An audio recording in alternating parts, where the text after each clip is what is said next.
Bien, estoy en la compañía del doctor Carlos Arancén, economista, destacado además y decano de la Facultad de Negocios de la Universidad de la UPC, a quien regularmente nos visita por acá para comentar una serie de temas de la coyuntura económica. ¿Cómo estás, Carlos? Buenas tardes, gracias por acompañarnos. Buenos días, Mario, acá. Gracias por acompañarnos.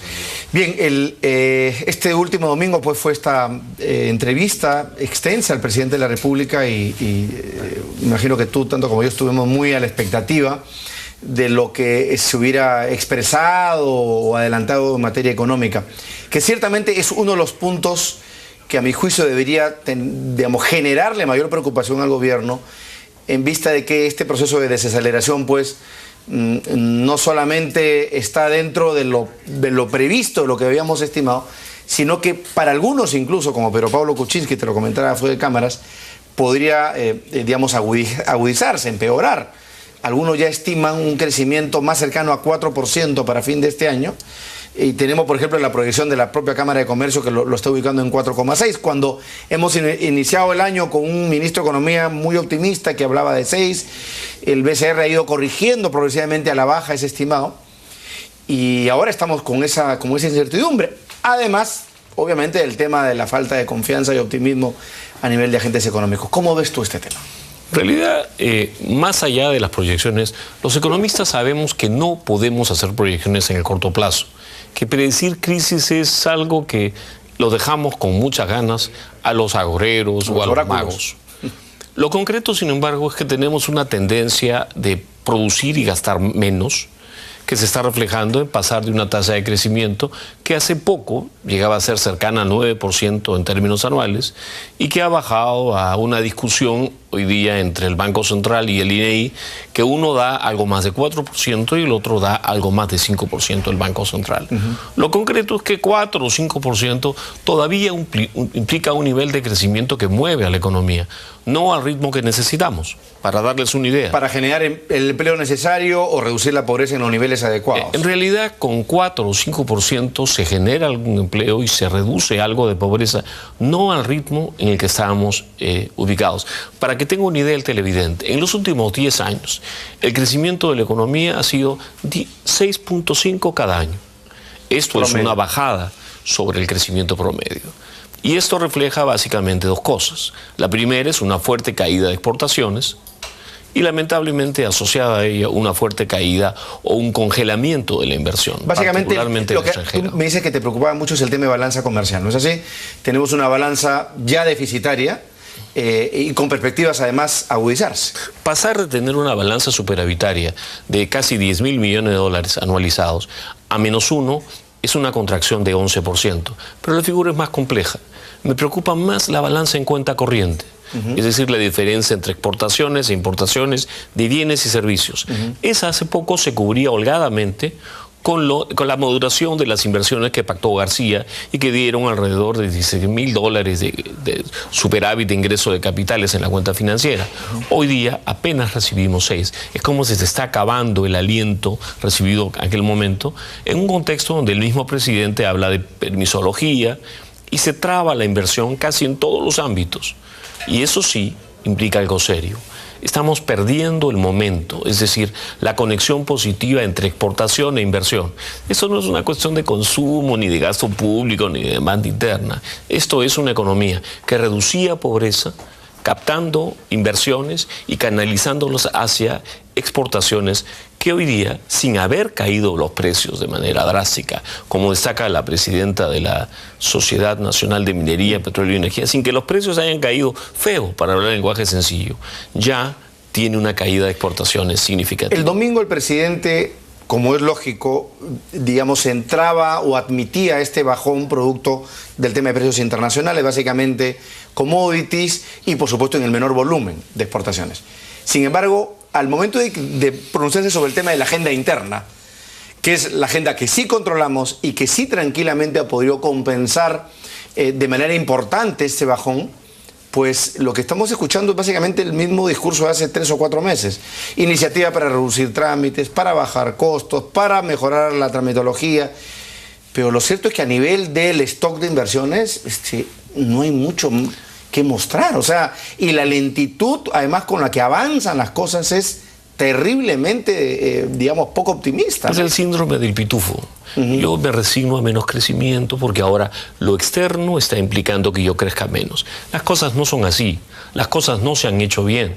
Hace rato se debió dejar flotar el tipo de cambio, se debieron aplicar reformas mucho más agresivas para gastar mejor por el lado institucional, no esta ley servir muerte y sobre todo lo más importante, la historia le está mostrando al presidente que lo que le dijeron sus asesores, que Conga había resultado intrascendente, estaba equivocado.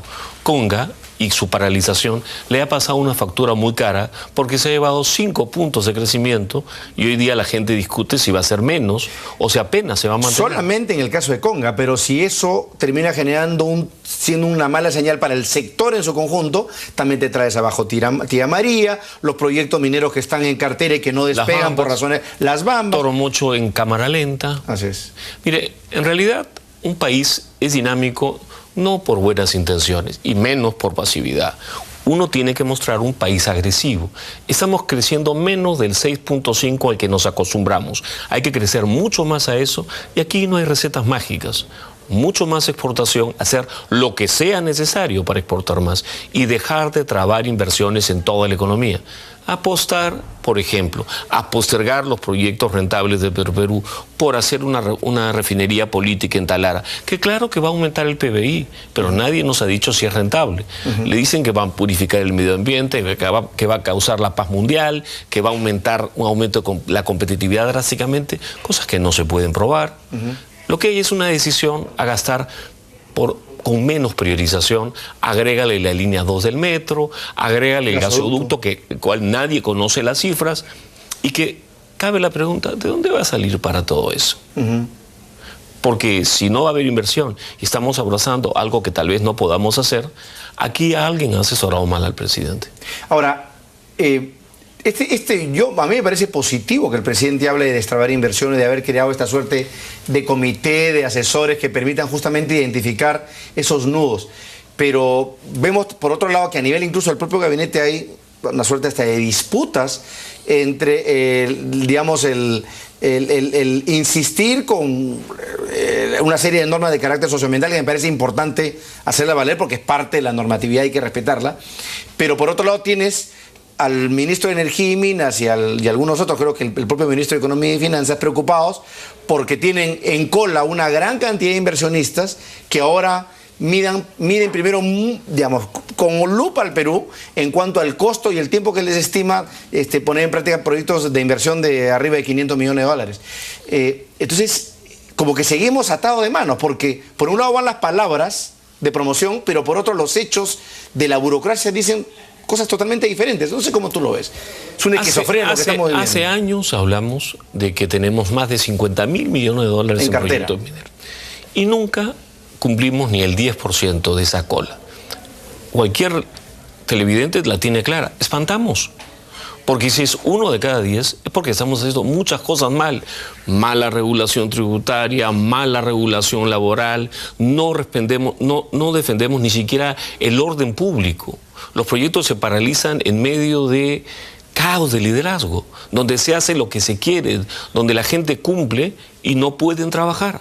Entonces, es importantísimo no hablar de permisología, actuar. Por ejemplo, actuar de manera transparente, apegada a la ley y respetuosa. Yo siempre hace varios programas estoy poniendo el ejemplo colombiano que nos lo contó el propio señor Aurelio Ochoa, expresidente de Perupetro, a raíz de justamente hablando de los contratos petroleros que están en suspenso por razones tanto de contractuales como razones de permisología, como se le dice. Y en Colombia han descubierto un mecanismo que digamos, les ha permitido captar un buen nivel de inversiones y estar digamos, en la perspectiva de seguir captando aún más.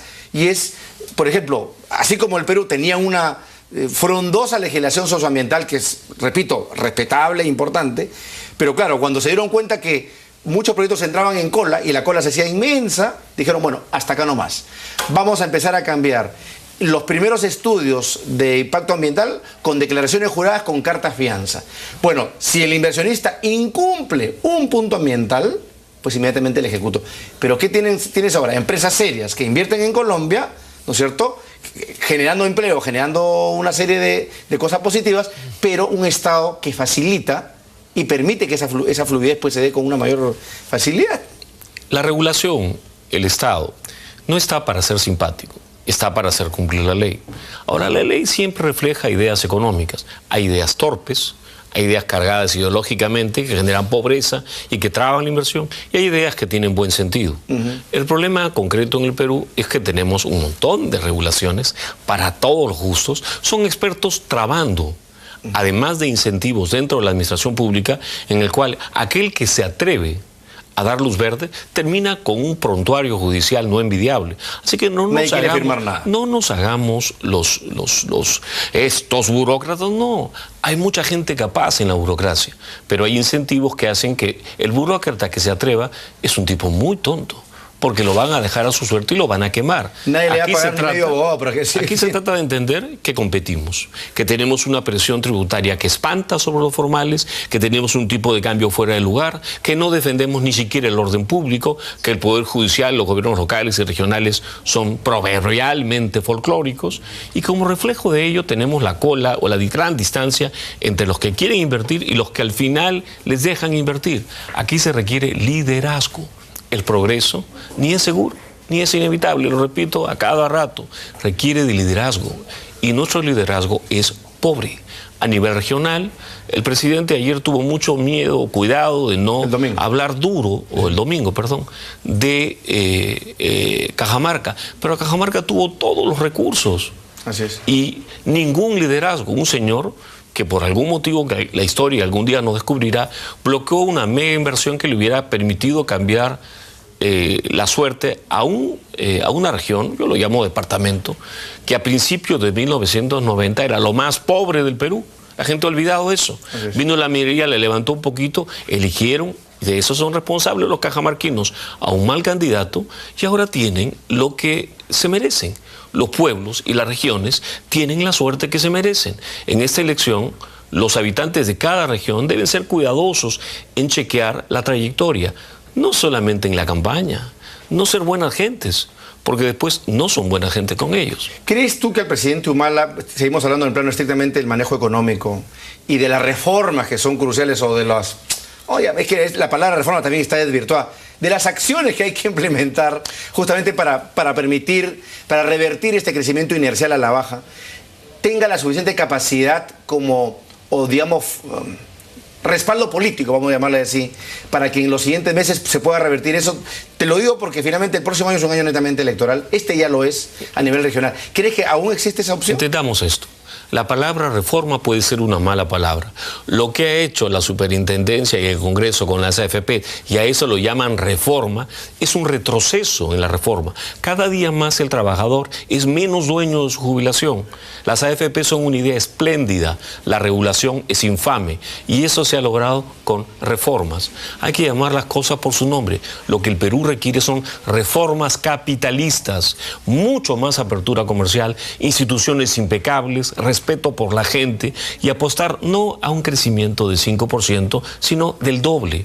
El Perú es un país pequeñísimo, no llega al 1% de la economía norteamericana. La recesión global, que hoy día le echamos la culpa, o el enfriamiento global de lo que nos está pasando, no nos toca. Si se enfriase el planeta, el Perú es tan pequeño que podría crecer mucho más a pesar de lo que pase afuera. Lo mostraron en el sudeste asiático muchos países, pero acá lo que nos falta es liderazgo. Llamamos reforma a cualquier cosa y lo que requerimos son reformas de mercado, agresivas, definidas. Jugamos con la ley Servir. Un shock de liderazgo, dirías tú. O un shock de acción. Jugamos con la ley Servir, gran idea. Miren qué terminó. Ya ni siquiera solamente va a regir en los conventos. Así es. Que las madrecitas son buenas, van a querer sacrificarse. Y debería ser una gran herramienta. Impecable desde el Banco Central hasta el último lugar, todos por meritocracia. Sí. Y aquel que no rinde debe ser despedido. No tiene derecho a vivir del hambre de los peruanos. Así es. Pero esta es una etapa electoral y candidatos que hablen claro a la gente no vas a encontrar. Ahora, entonces, la gente quiere escuchar lo que a tu pregunta, la gente quiere escuchar lo que nunca va a pasar. Y los candidatos saben que para ser elegidos tienen que decir eso. Es una frase de Paul Samuelson, un economista de izquierda. Así es, de izquierda además. Vamos a la Progresista. Pausa. Progresista. Vamos a la pausa y regresamos con esta conversación con Carlos Adrián.